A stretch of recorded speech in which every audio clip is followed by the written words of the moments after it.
Of all the guys and girls I went to high school with, the creepiest was by far this guy called William. I used to sit near him in chemistry class during my junior year, and he had this habit of mumbling stuff to himself before laughing in this really creepy way. It was like he was trying to stop himself but couldn't, and it always seemed like whatever he was laughing at was either real mean or real dirty. He used to get picked on by the football players, and pretty bad sometimes too, and sometimes he'd lash out in ways that meant that he'd be the only one who got into trouble. I think these days he might have been diagnosed with Asperger's and put into a special class or something, but back then, he was just the weird kid. At the end of junior year, I learned that he and his family lived just a few houses down from me. I didn't hang out with him or anything, but I would see him around every once in a while, and sometimes I'd say hi. I kind of felt sorry for him, and I figured that he'd appreciate someone just being cool with him. But he just always seemed very angry and socially awkward. So on the rare occasion that I did try and talk to him, he always just brushed me off like it was me who was the lame one. I didn't feel sorry for him after that, let me tell you, and over the course of senior year, William just got angrier and weirder and more socially awkward. No one tried to help him or intervene because we all just thought that he was a jerk. If he'd have been cool with just about anyone, he'd probably have found people to hang out with, but he wasn't, so he stayed lonely. But then the longer he remained alone, the weirder he got. In retrospect, he was a ticking time bomb, and it was only a matter of time before he blew up, and when he did, it was really, really bad. I remember packing up my guitar and a few tabs books with the intention of going to band practice. Then, when I walked out into the street, I looked right to see a whole bunch of cop cars, ambulances, and fire trucks parked all over the place. I'd never seen so many emergency vehicles in one place in my whole life before, so I knew right away that something bad was going on. I wanted to know what was happening, but I also didn't want to be late for band practice, so I figured I'd just find out later from Mom and Dad when I got home again. Finding out was a weird experience because I didn't expect it, but it also made all the sense in the world, the kind of thing you felt stupid for not seeing coming. For some reason, Will had put on a trench coat and a paintball mask, then went around the neighborhood with a loaded shotgun, just shooting at people.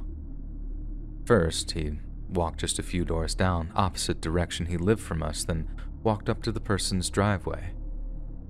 He then just knocks on the door, shoots the person who answers, then walks inside to kill the other neighbor. Our direct neighbor heard the shots and walked out into the street, then had to watch as this masked kid aims a shotgun at them and pulls the trigger.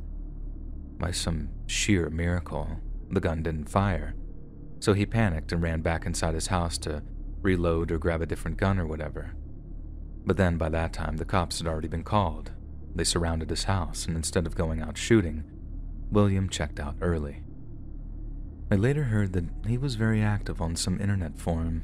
I'm not sure if it was Reddit or Tumblr or what, but he'd already talked a bunch about going on some kind of killing spree before taking his own life.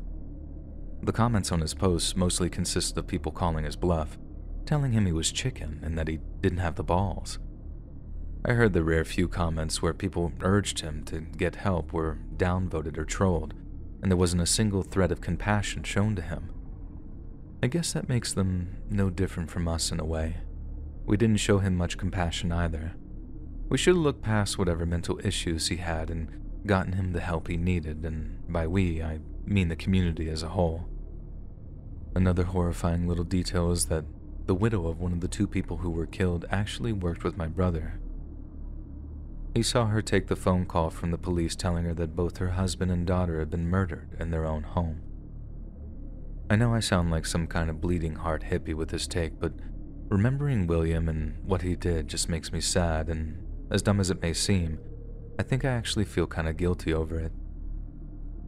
I tried, but I don't feel like I tried hard enough. No one did, and because we all let him get worse and worse, he ended up killing two innocent people that I had known since moving to that neighborhood. Two people lost their lives, but it could have been way, way worse, and even then, the whole thing ended up haunting our neighborhood for years and years to come.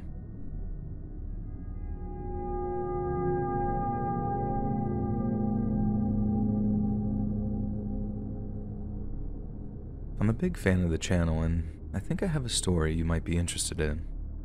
It's kind of a creepy/sad kind of story, but it's one that sticks with me all these years later, so I guess it's worth sharing with you.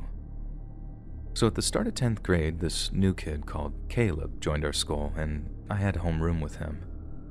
You could tell right away that he was really weird. Just super socially awkward and stuff, but he mostly kept to himself, and he was built like a defensive tackle, so no one really messed with him. Plus, he just sort of blended in, too. He didn't dress weird, didn't smell, like you didn't notice there was anything off about him until you actually spent time around him. If you did, you noticed that he had this really creepy habit, and I saw it up close on more than one occasion. My homeroom seat was about to the front right of Caleb, meaning I could look over my left shoulder and see him right there. So this one time we're in homeroom, but it's kind of like a free period, so everyone is talking and being super loud. Everyone except Caleb. Caleb was just sitting there, reading some old book he always carried around with him, and it looked like he was whispering to himself. You know the way kids kind of silently mouth the words they're reading, I guess out of habit or whatever? Well, that's what it looked like. I figured he just couldn't read very well, or that he was having trouble concentrating because of the noise. Unusual behavior, but nothing to freak out about. But as it turns out, that's not what was happening at all. Caleb kept whispering to himself, even when he wasn't reading. I caught him doing it in the hallway a few times, but I didn't want to confront him about it or anything, so I just sort of let him be. But then it got to the point where he did it a few times during the quiet parts of homeroom, like while the teacher was talking, and slowly but surely, everyone caught on to the fact that Caleb whispered to himself. The first time, the teacher asked in that really cliched way if he wanted to share with the class. He just went quiet and shook his head. The second time, it was totally quiet, and it got to the point where everyone around Caleb could hear him whispering. We were trying to work on something, I can't remember what it was, but the whispering was definitely all annoying and off-putting, so in the end, someone just said, "Dude, shut up." Everyone stifled laughter, and the teacher told us to be quiet and work, so that one just ended right there. This went on for weeks. Every so often, Caleb wouldn't be able to contain himself, and he'd start whispering at some awkward moment. The third time he did it in homeroom, or at least the third time I saw it anyway, someone actually snapped and asked him who he was even whispering to. Our homeroom teacher was aware of this little issue by that time, so she tried to interject to stop the confrontation from escalating. She basically tells the kid to back off and for Caleb to stop whispering, but then Caleb kind of just pauses, turns to the kid who asked him, and just said, "My mom." The kid's reply causes a ripple of laughter because he was all like, "You talking to your mommy?" Making fun of him, and our teacher quickly jumps in and tells everyone to shut up again. Only Caleb doesn't shut up. After weeks and weeks of not saying a single word above a whisper, he suddenly finds himself all conversational. "She talks," he said, referring to his mom. "So I answer." The class didn't laugh that time, and no one had a single smart word to say in response. That was on a Friday, and then when we got back to school on Monday, creepy Caleb was gone. They pulled him out of class so fast that you could still see a shadow that Monday morning, but since we didn't know the context surrounding it, we just kind of went on as normal and we got over it. And I just said, "Creepy Caleb, easy come, easy go."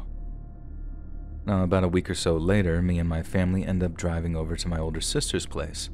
She and her husband had been married for a few years, and he was a psychiatrist at this big hospital on the other side of town, so they lived in this super awesome house that we enjoyed visiting as often as we could. My brother-in-law was a cool guy and would sometimes discuss certain details of certain cases with us over dinner. He wasn't too detailed, he didn't name names. It was all just shop talk, and I barely understood any of it anyways, so I normally just tuned out and did my own thing. But then, like I said, we're over one Sunday, not long after creepy Caleb got pulled out of class, and one of the patients he mentions suddenly started sounding very familiar. My brother-in-law was talking about how hard his job is sometimes, and how sometimes he has to take time to decompress on his days off. I think my dad asked him what it was that got him so stressed, as I assumed it was all a bunch of rich folks telling him their problems for huge dollar amounts, but then my brother-in-law starts talking about it being the younger people whose stories can really get to him. We're all listening intently while my brother-in-law starts telling this really sad story about a kid who'd walked in on his mom taking her own life. Not like found her body or anything like that. I mean, he walked in, and she had the gun to her head, and they were locked eyes when she pulled the trigger, and it screwed the kid up for life.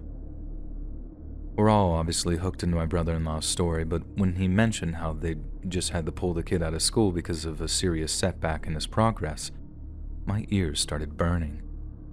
My dad asked what kind of setback, and that's when my brother-in-law mentioned something about schizophrenia, and more specifically, something about the kid whispering to himself. Mom says that I was white as a sheet by the time the whispering thing came up, and that not long after, I blurted out, "What was the kid's name? Was it Caleb?" My brother-in-law freezes, gives me this stunned, wide-eyed look, then clearly lies when he says, "No, it wasn't Caleb." It was a blatant lie, and he never admitted to me that it was actually Caleb he was talking about, but the fact that he took me aside after dinner to give me a talking to was all I needed to know. He gave me some speech about doctor-patient confidentiality and how it would reflect really bad on him if it got out that he was talking about his work. I promised to keep my mouth shut, but the news about the kid got out in other ways. I promised my brother-in-law that I didn't say anything, but he said it was cool. Half the town had been involved in the kid's treatment in some way, and rumors spreads faster than wildfire in towns like ours. Hearing the truth about Caleb was so bad that no one in our homeroom class talked about it after we found out. It was just too raw, knowing we laughed and joked about something so utterly terrible. This kid was broken, completely shattered by life, and we'd been too ignorant and self-absorbed to really notice. I don't know how true the version of events are when it comes to Caleb's mom, but if that is true, if she blew her own head off right as her middle schooler came through the door, what was she thinking? And what system placed her kid back in school when he clearly wasn't ready for it? I guess you see a lot of horror and creepypasta podcasts out there, but most of it's all skinwalkers and black-eyed children and stuff like that. And yours is one of the only ones that talks about stuff that actually haunts people. I know plenty of sad stories. People's parents passing away out of the blue, people missing out on their preferred colleges, etc. These are sad stories. The one about Caleb and his mom is something way different, and way worse. I can't even imagine what it must have been like for a kid at whatever age he was to see their own mother die a violent, self-inflicted death. And that's what it means to be haunted by something. Caleb was talking to his mom like he could see her ghost, and that's not some dumb story. That was real. I don't think Caleb could really see a ghost, but I do think she still existed in his mind.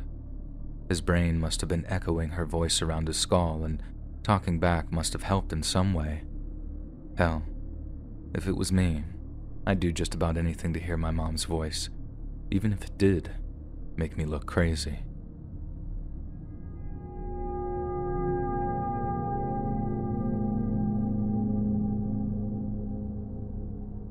I went to Canton High School in Michigan and graduated in 2009. It was an okay school, not great, not terrible, just average. But then in my junior year, Canton High became infamous for something one of the students did, and that kid's name was JP.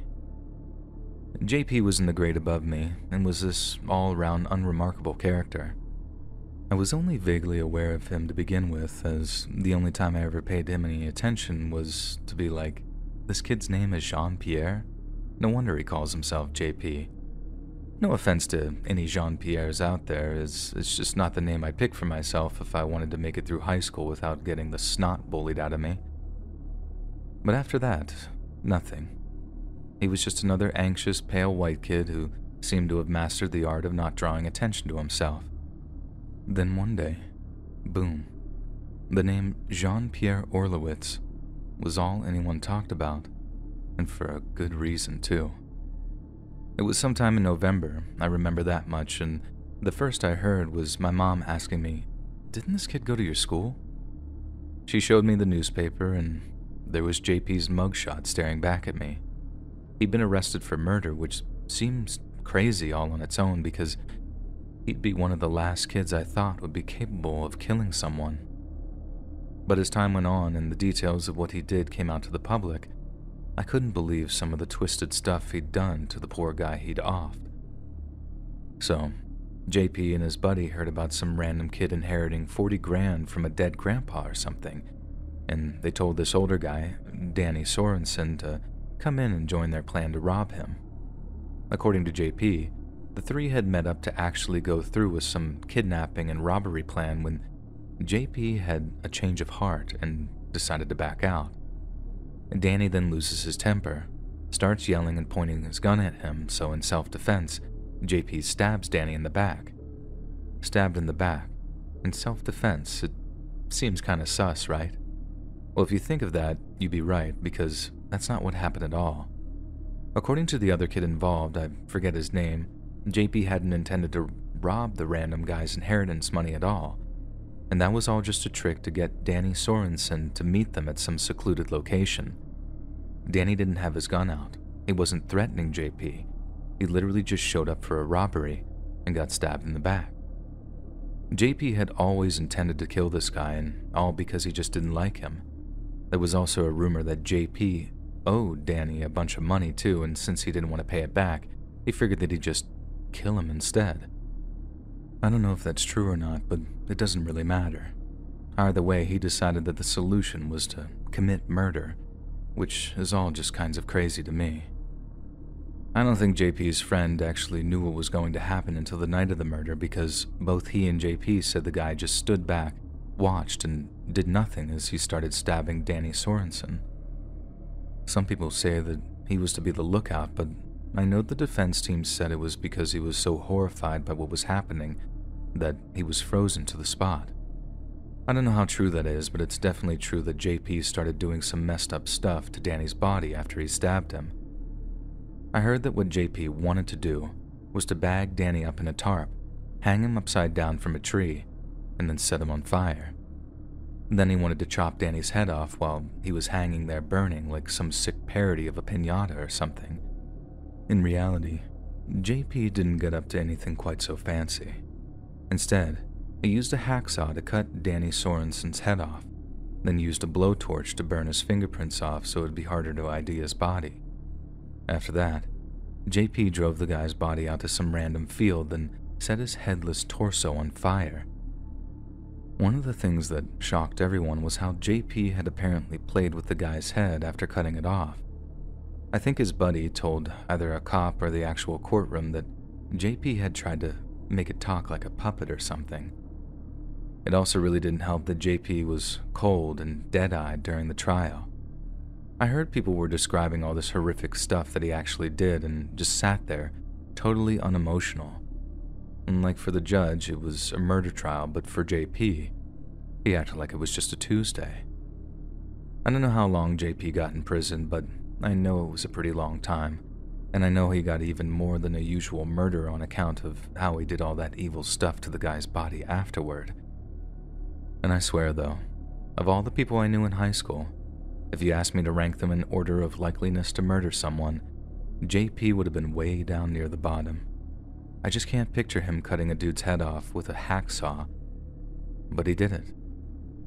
I suppose it really is the quiet ones who turn out to be the biggest psychopaths.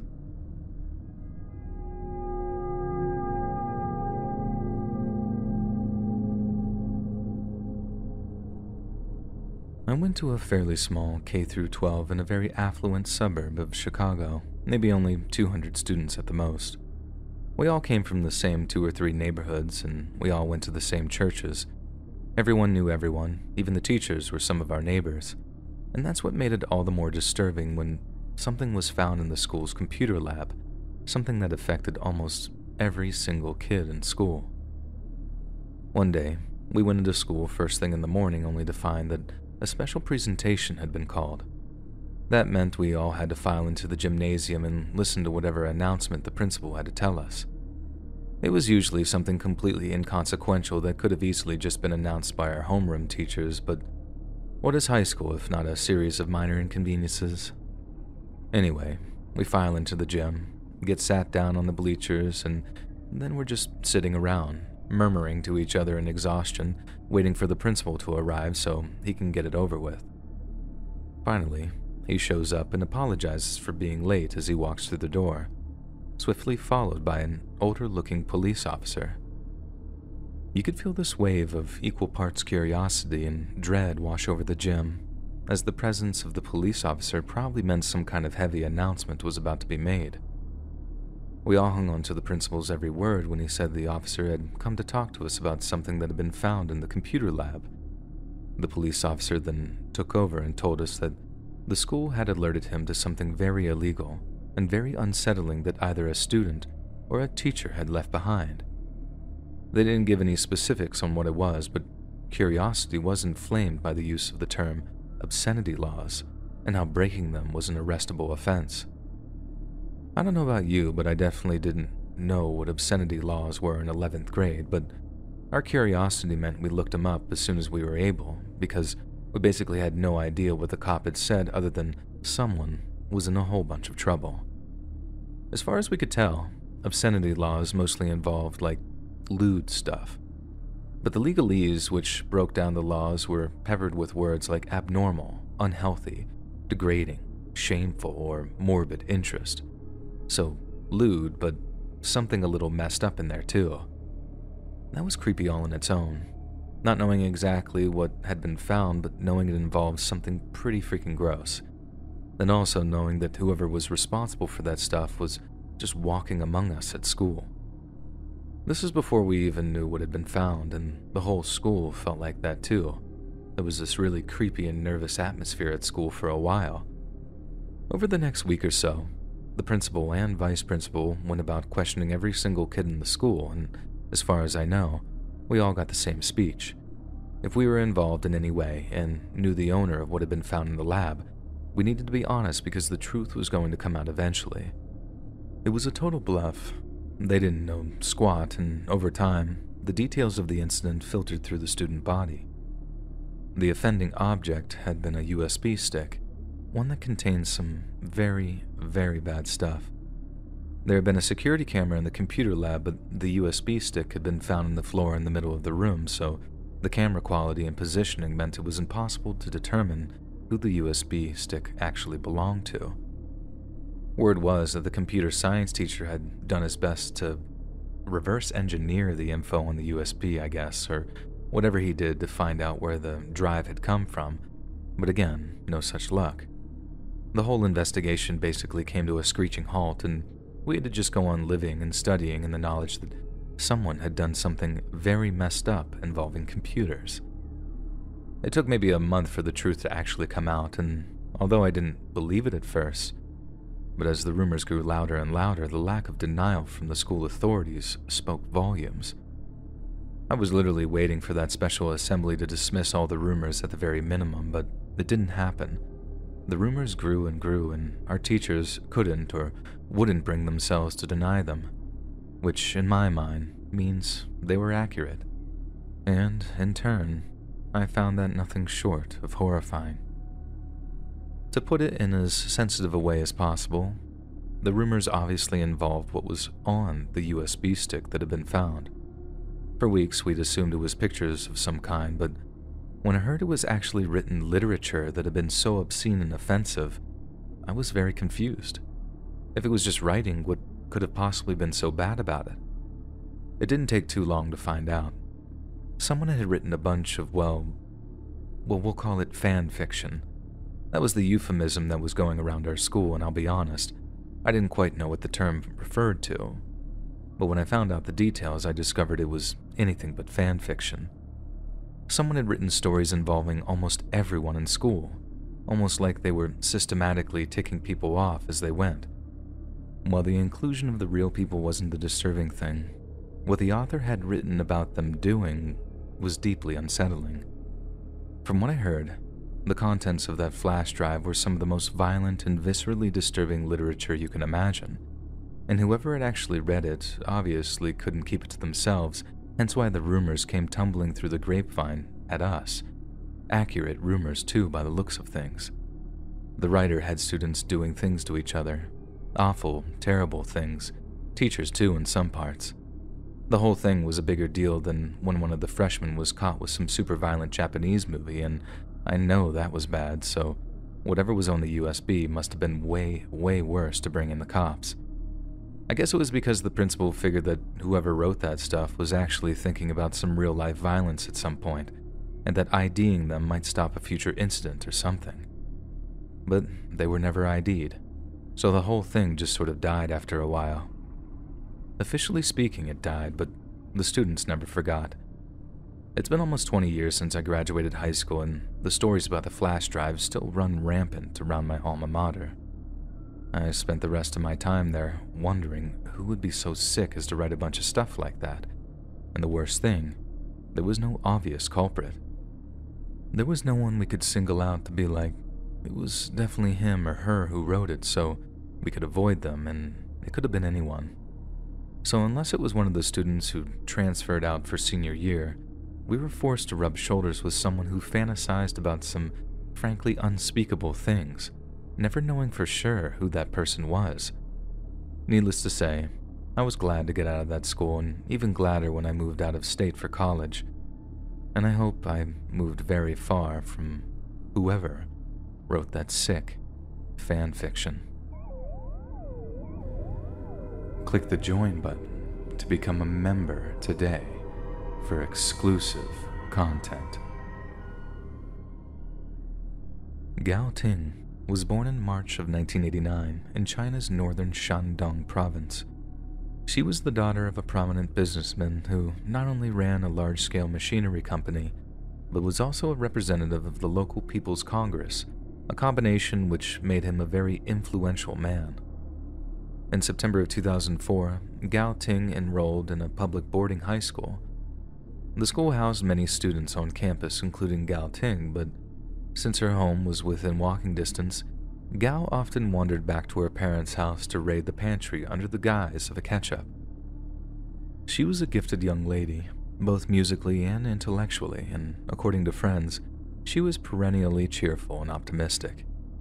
This sunny attitude served her well in late 2004 when Gao began suffering a series of health problems.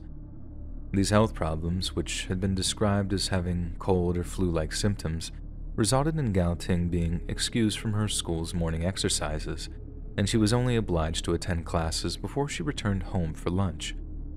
She would usually return to school at around 12:30 p.m., but on January 10th of 2005, Gao Ting failed to reappear when expected. By 9:40 p.m., Gao Ting had still not reappeared after leaving school, yet she didn't appear to be at home either.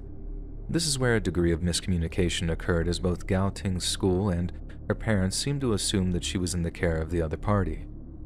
The next morning, Gao Ting's father assumed his daughter had reappeared at school, but after talking to her classmates and teachers, it became increasingly clear that she had gone missing.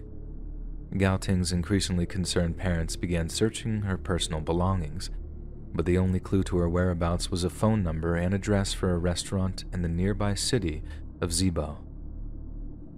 The owner of the business had a child who shared a class with Gao Ting, but the two weren't friends, and there was no apparent reason why she might visit the restaurant. It took until January 14th for Gao Ting's parents to finally accept that their daughter was in serious danger, and her father telephoned the local police to file a missing persons report. At the time of her disappearance, Gao was said to be wearing a yellow down jacket, white casual jeans, and brown sneakers. She was also carrying copies of 2 distinct English language university textbooks, along with a blue leather wallet and 3 keys. Local law enforcement began by questioning Gao Ting's teachers and classmates, in particular a group of boys who had been exempt from morning exercises that she had been excused from. They also conducted intensive searches of the school buildings, as well as the wider campus, before concluding that Gao Ting had simply run away from home. Gao Ting's parents vehemently rejected the idea, citing the numerous personal possessions that she had left behind. If she was going to run away for any extended period of time, she'd have taken a lot more than just some school books in her purse.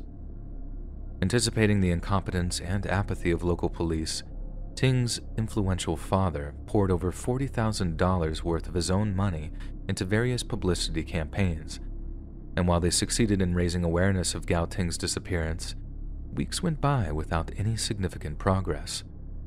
By mid-February, the students of Gao Ting's boarding school had all gone home for winter break, a time when the school's staff took the opportunity to deep clean the site.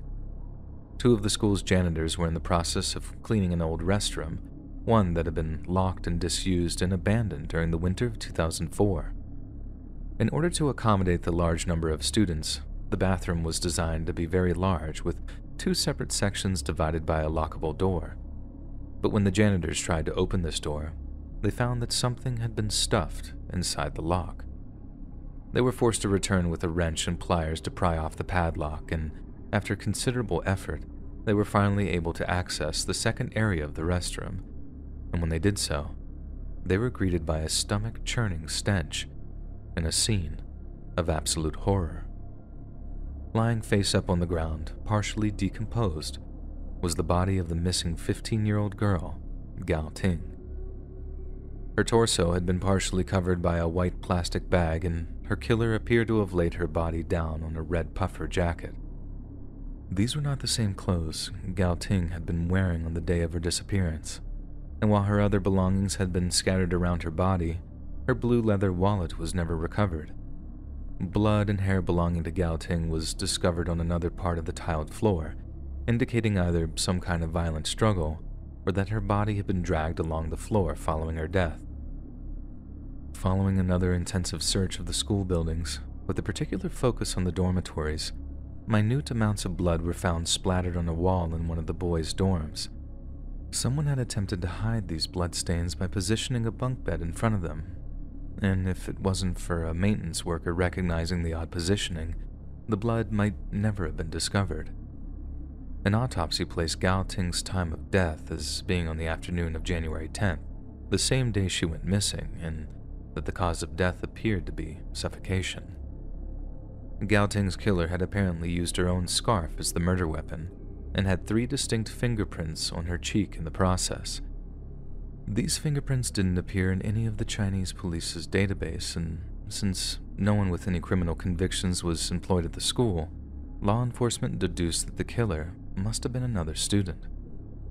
Gao Ting had 4 separate wounds to her head, and some of which indicated blunt force trauma, while others suggested that they had resulted from a fall.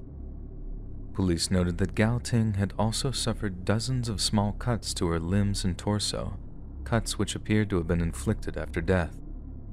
There was also a large 17-centimeter vertical cut from the middle of her breast to her navel, as if her killer had hesitated on disemboweling her, and sadly, there were some rather obvious indications that Gao Ting had been violated following her death.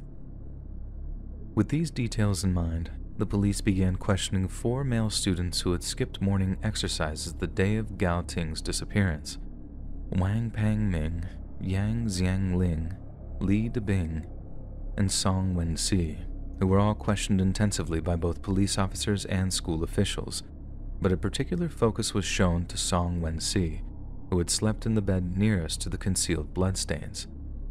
Song claimed that the bed had been moved during a parent-teacher meeting that had occurred during the winter vacation, and insisted he had no idea the bloodstain was there.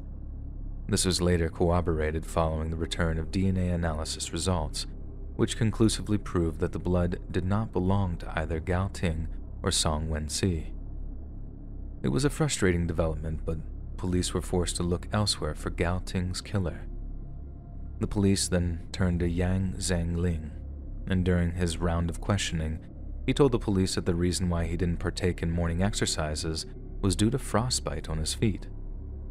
Instead, he had been folding bed sheets in the dorm when, around 6:20 a.m., he suddenly heard screams coming from somewhere else close by. All 4 of the accused then assembled in their rush to discover the source of the screams, each claiming to see 2 men standing near the abandoned bathroom where Gao Ting's body was found. Yang claimed he tried to talk to the men, but they departed in a hurry.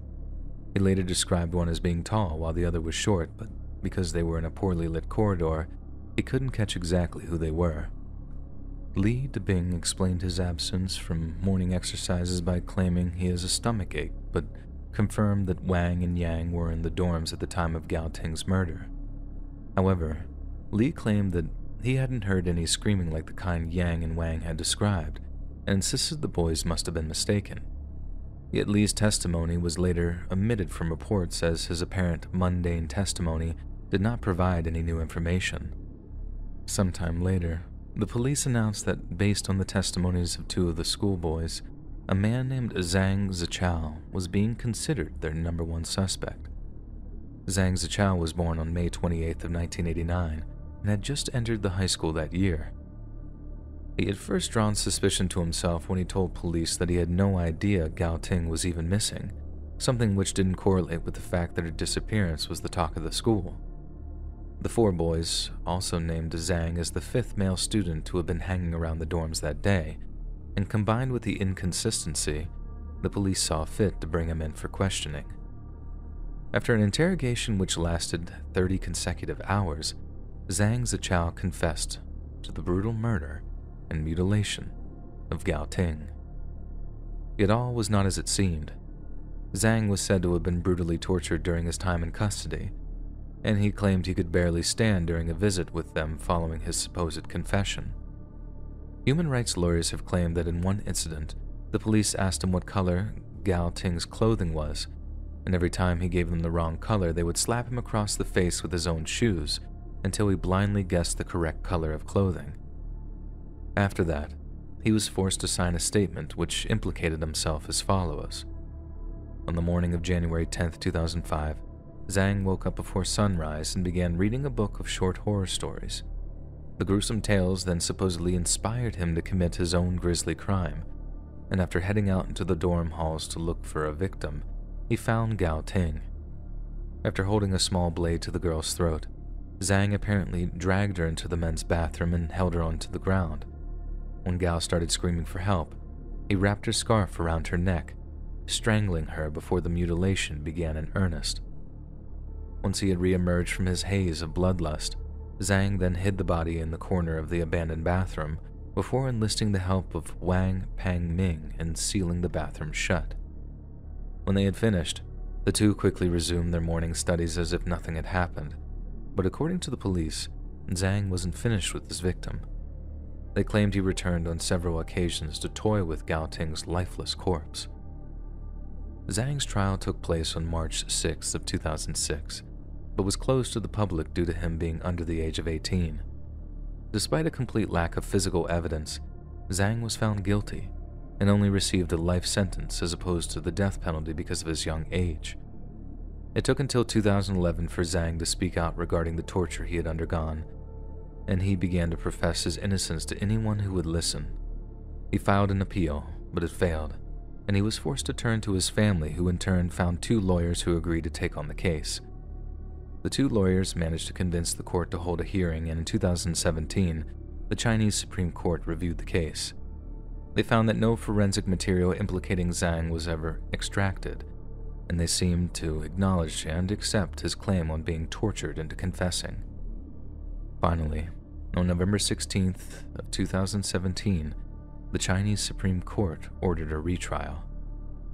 The Zibo City Intermediate People's Court finally held the retrial 2 years later, and the court was shocked to hear the state's prosecutor personally recommending that Zhang be acquitted. His family and friends were finally able to celebrate in January of 2020, when the court deemed that his confession was coerced, and Zhang Zichao was finally formally acquitted. Gao Ting's family agreed with the verdict and acknowledged that Zhang was innocent, and in January of 2021, Zhang was rewarded with 3.32 million yuan in compensation. 12 different members of the Chinese authorities, from police officers to prosecutors, were all held accountable and punished for their mistakes. But even so, the case had drawn such widespread attention that Zhang was forced to change his name from Zhang Zichao to Zhang Chou, and he now lives in Jiangsu province, where he works in the catering industry. Sadly, the real killer of Gao Ting remains unknown to this day, meaning that a young man took the life of a fellow student and not only got away with it, but stayed silent while another spent several long years in prison.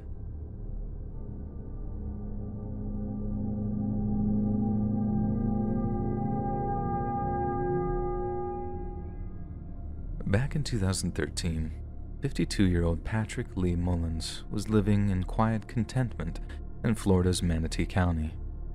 He and his wife Jill were looking forward to celebrating their 30th wedding anniversary and were the proud parents of an Army combat veteran and civil engineering student. The men of the family were close and often spent time fixing up off-roaders, then taking them for test spins, but without a doubt, Patrick's passion in life was his job. For Patrick, being a librarian wasn't so much a career as it was a vocation, and he relished the opportunity to encourage students of all ages to enrich themselves with the written word. He was very successful in his endeavors too, as with his dry sense of humor and cool uncle charisma, Patrick was popular with teachers and students alike. But Patrick had another passion: sailing. Having grown up in Florida's Anna Maria Island, boating and fishing ran deep in Patrick's veins, and he often spent time fixing up old Evinrude boat motors when not working on his off-roaders. Pat owned a 16-foot stump knocker skiff that he regularly took out onto the Braden River, testing the engines that he had recently tinkered with. And on January 27th of 2013, he sailed his boat out for a late afternoon sailing. Pat's wife didn't think anything unusual when she returned to an empty home after visiting family, but as the evening drew on and her husband failed to reappear, she became concerned and called their sons. Upon learning that their father was missing, their engineering student son rushed home from the University of South Florida in order to aid his mother in the search effort. As Jill called 911 to officially report her husband missing, Patrick's family and friends began searching the neighboring streets and waterways and were joined the following day by detectives from the Manatee County Sheriff's Office and other law enforcement agencies. The same day as the investigation began in earnest, a member of the Tampa Bay Pilots Association spotted an abandoned boat with its engine still running out near a place called Egmont Key. The boat's captain reported the boat adrift at around 10 a.m., and shortly afterwards, it was confirmed as having belonged to the beloved high school librarian. Detectives noted with interest that the boat was found a considerable distance from where Pat would have launched on the river, at least a 2 to 3 hour trip from his home. If he was simply testing the engine, as he so often did, there was no reason for him to sail out so far, so police were forced to conclude that whatever caused Patrick to vanish had occurred much closer to home, and that the currents took the boat downstream.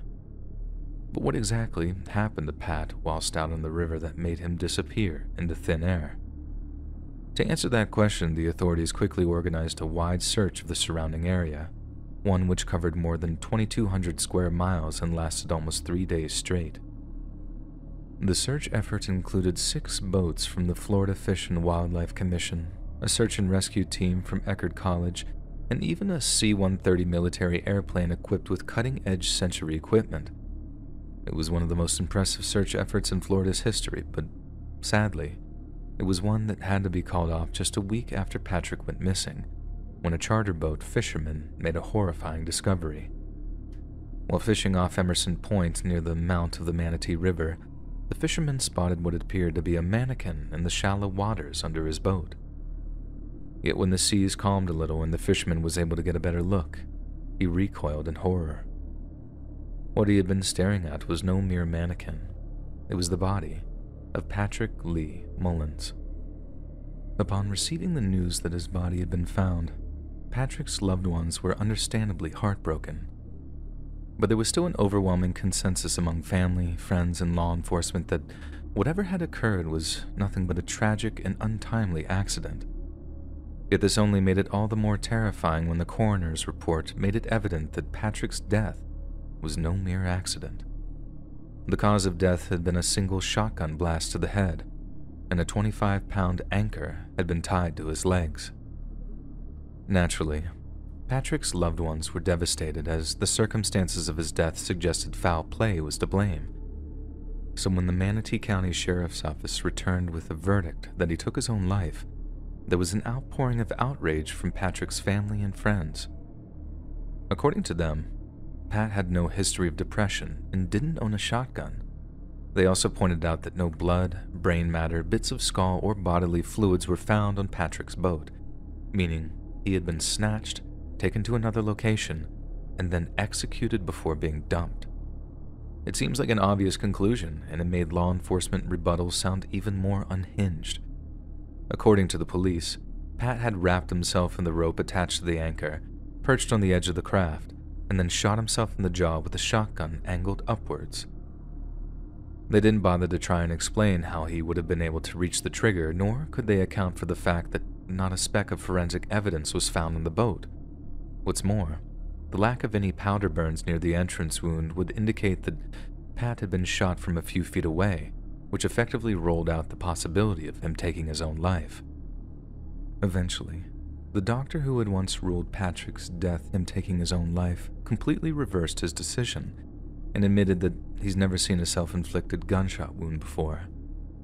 It also emerged that the sole reason police refused to entertain the possibility of murder was that Patrick, quote-unquote, didn't fit the profile of a murder victim. With it all but confirmed that Patrick had been murdered, friends and family began to speculate on the identity of his killer. It was suggested that Patrick ran into a group of armed drug smugglers while sailing and had inadvertently witnessed something they didn't want him to see. Citing what a neighborly individual Patrick was known to be, many suggested that he could have pulled up alongside someone's boat, believing them to be in distress, only to stumble across something very unexpected and very illegal. Given the amount of money involved in international drug smuggling, it's entirely feasible that a trafficker might order Patrick's execution in order to secure their multi-million-dollar shipment. Bizarrely, there was also an indication that a close family friend had been involved in Patrick's death somehow. Damon Crestwood's alibi for that night changed on more than one occasion, and in stark contrast with Patrick's other family and friends, he seemed unusually reluctant to talk to law enforcement. This naturally made him a person of interest in the case, but before Crestwood could come clean with what he knew, he died of a crystal meth overdose in April of 2017.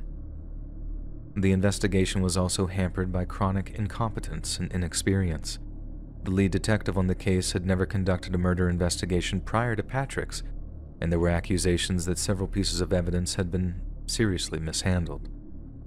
Despite the vehement protests of Patrick's friends and family, the prevailing theory among law enforcement remained that Patrick took his own life, yet Jill had not given up hope that her husband's murder will one day be solved. As recently as 2020, Jill was still canvassing the fairgrounds at the annual Manatee County Fair in the hopes that she could glean some new information regarding her husband's death. That same year, Jill and her attorney finally succeeded in getting the Florida Department of Law Enforcement to officially reclassify her husband's death as a homicide, as opposed to the undetermined label it held for years. Hey friends, thanks for listening. Click that notification bell to be alerted of all future narrations. I release new videos every Monday, Wednesday, and Friday at 7 p.m. Eastern Standard Time. And if you got a story, be sure to submit them to my subreddit, r/Let'sReadOfficial, and maybe even hear your story featured on the next video. And if you want to support me even more, grab early access to all future narrations and bonus content over on Patreon, or click that big join button to hear about the extra perks offered for the channel. And check out the Let's Read podcast, where you can hear all of these stories in big compilations and save huge on data, located anywhere you listen to podcasts. Links in the description below. Thanks so much, friends.